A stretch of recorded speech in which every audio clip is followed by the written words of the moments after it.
जय शनिदेव। नमस्कार दोस्तों, आपका श्री हरि कृपा चैनल में स्वागत है।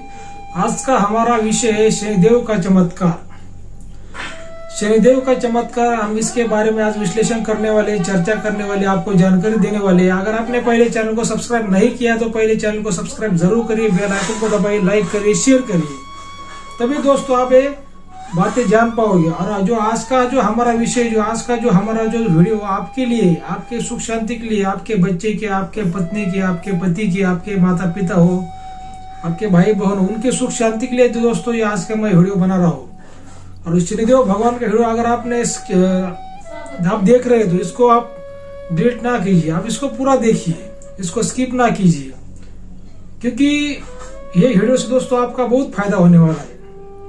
जितने भी आपके जीवन में जो दुख है, जो कष्ट है, कोई समस्या है, तो उसमें आपको राहत मिलने वाली, उसको आपको रास्ता दिखने वाला है। तो इसीलिए मेरी आपको हाथ जोड़कर विनती है कि ये वीडियो आप पूरा देखिए और ध्यान से देखिए, इसको स्किप ना कीजिए, इसको डिलीट ना कीजिए। तो ठीक है दोस्तों कि हर बार का हमारा अलग अलग विषय होता है और हर बार हम अलग अलग विषय पर बात करते हैं। जो आज का विषय है वो शनिदेव भगवान। तो शनिदेव भगवान को बारे में आपको पहले जानना पड़ेगा, समझना पड़ेगा कि शनिदेव भगवान क्या है, शनिदेव क्या है, इसके बारे में मैं आपको थोड़ा विस्तार से बताता हूँ। शनिदेव भगवान यानी वैराग्य है, शनिदेव भगवान यानी साधु है, शनिदेव भगवान यानी भाग्य विधाता है, शनिदेव भगवान कर्म फलदाता है, शनिदेव भगवान न्यायाधीश है, न्यायदाता है, शनिदेव भगवान काल है, महाकाल है, शनिदेव भगवान काल चक्र है, शनिदेव भगवान मृत्यु है, शनिदेव भगवान भक्ति है, शनिदेव भगवान मुक्ति है, शनिदेव भगवान दुख है, शनिदेव भगवान संकट है, शनिदेव भगवान साधु है, शनिदेव भगवान संत है। ये जो शनिदेव के जो तत्व है, जो कारक तत्व है, इनको पहले समझना पड़ेगा। जो राम भगवान को जो वनवास आया, वो वनवास शनिदेव भगवान की वजह से आया। सब जानते हैं कि वनवास ने राम भगवान की क्या हालत हुई, उनको कितने कष्ट झेलने पड़े, माता सीता को भी कितने कष्ट झेलने पड़े। तो जो भगवान श्री राम को जो वनवास आया, वो शनिदेव भगवान की जो दशा थी, उस दशा के अंदर आया। और जो वनवास आया, शनिदेव भगवान की वजह से वनवास आया, हम ये मानते हैं। लेकिन उस वनवास की वजह से जो राम है वो श्री राम बन गए, वो भगवान राम बन गए। अगर उनको वनवास ना आता तो वो रावण नहीं मरता क्या? भगवान श्री राम ने रावण को मार डाला, क्योंकि रावण में तीनों लोकों में कोई नहीं मार सकता था, ब्रह्मा विष्णु महेश भी नहीं मार सकते थे, वो भगवान राम ने मारा। हालांकि भगवान विष्णु के अवतार राम है, लेकिन वो मानव अवतार है। रावण को मारने के बाद वो चक्रवर्ती सम्राट बन गए और भगवान राम बन गए, मर्यादा पुरुषोत्तम श्री राम बन गए। जो द्वापर युग में जो पांडव थे, 5 पांडव थे, जो उनको पांडवों को जो वनवास भोगना पड़ा, जंगलों में रहना पड़ा, स्त्रियों का रूप लेकर उनको रहना पड़ा जंगलों में, तो वो भी शनिदेव भगवान की दशा के अंदर उनको वनवास आया। अगर पांडवों को अगर वो वनवास ना आता तो पांडव जो महाभारत का जो सबसे बड़ा धर्म युद्ध था, तो उसमें कौरवों की हार और पांडवों की जीत ना होती।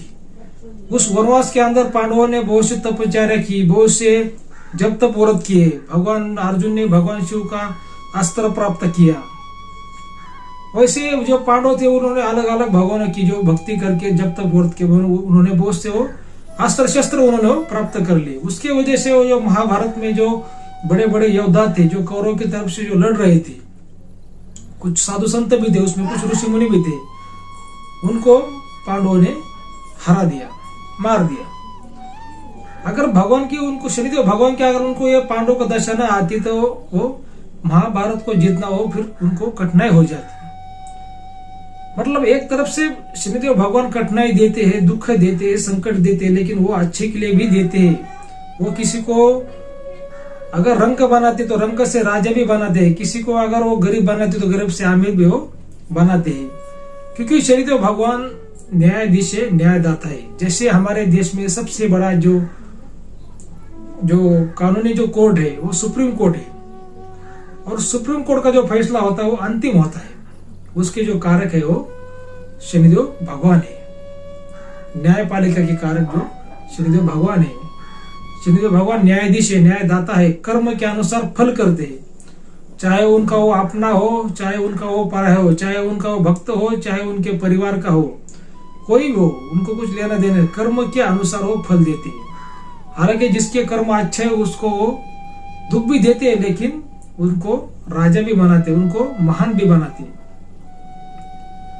तो जो आप दुख भोगते हो, जो आप संकट जो आपके रास्ते में आते हैं, अगर कोई आप काम की शुरुआत करते हो, किसी घर की आप शुरुआत करते हो, किसी काम की शुरुआत करते हो और उसमें जो आपको संकट आता है, तो संकट यानी शनिदेव भगवान है। क्या संकट यानी शनिदेव भगवान है, दुख यानी शनिदेव भगवान है। तो हिंदू धर्म में बहुत से देवता है, बहुत से देवियां है। कोई अलग देवता की पूजा करता है, कोई अलग देवता का नाम लेता है। तो मेरा यही आपसे कहना है कि आप किसी भी देवता की पूजा करिए, भक्ति करिए, नाम लीजिए, लेकिन जब शाम ढलेगी, जब रात होगी, जब रात की शुरुआत होती है शाम से 7 बजे से सुबह से 7 बजे तक, जो 12 घंटे की जो रात होती है, जब शाम होती है, जब रात होती है, जब दिन ढलता है, तो पश्चिम दिशा की तरफ मुंह कर कम से कम 3 बार शनिदेव भगवान का नाम लेकर हाथ जोड़िए। जो भी आपके जीवन में जो संकट है, जो दुख है, वो कम हो जाएंगे। थोड़े कम हो गए, किसी के थोड़े जल्दी कम हो गए, किसी के थोड़े देर से कम हो गए, किसी को उसमें रास्ता दिख जाएगा। क्या तो ये आपको समझना पड़ेगा। शनिदेव भगवान ने जो गणपति बप्पा है, गणपति बप्पा का जो सिर काट दिया, जो सिर काटा था, वो शनिदेव भगवान की वजह से काटा था। वो भगवान शिव ने काटा था, लेकिन वो शनिदेव भगवान की वक्र दृष्टि की वजह से वो कटा था। लेकिन जब सिर कटने के बाद जो गणपति भगवान को इतना आशीर्वाद मिला, जो हमारे जो हिंदू धर्म के जितने भी देवता थे, वो सारे देवताओं ने इतना उनको आशीर्वाद दिया कि वो भगवान में से उनका जो प्रथम स्थान होता है उनको प्राप्त हुआ। मतलब एक तरफ से उनका अच्छा भी हुआ। तो ये ऐसी बात है। ब्रह्मदेव का जो सिर काटा गया था, भगवान शिव ने जो ब्रह्मदेव का सिर काटा था, वो भी शनिदेव भगवान की वक्र दृष्टि की वजह से काटा था। जो रावण की जो लंका थी, वो पहले भगवान शिव की लंका थी। भगवान शिव से रावण ने वो लंका प्राप्त की थी। जब भगवान शिव की जब वो लंका बनी, भगवान शिव का जब वो सोने का जो महल बना, तो वो सोने का महल हो उस पर वक्र दृष्टि शनिदेव भगवान ने डाली थी, वो भी जल गया था। जो भगवान शिव का जो महल था, बाद में फिर वो रावण उसे उठाकर भगवान शिव ने उसको रावण को दान में दे दिया। फिर वो बाद में वो रावण ने वो महल उठाकर लाया, उसको रावण की सोने की लंका बोलती है। पहले वो सोने का महल भगवान शिव का था। क्या मतलब इतना जो पावर हो भगवान शनिदेव के पास है। चाहे वो ब्रह्मदेव हो, चाहे वो विष्णु भगवान हो, चाहे वो शिव हो, चाहे वो सूर्य भगवान हो, चाहे वो चंद्र भगवान हो, कौन से भी देवता हो, कितने भी बड़े देवता हो, हर किसी को भगवान शनिदेव ने 7.5 लगाई है।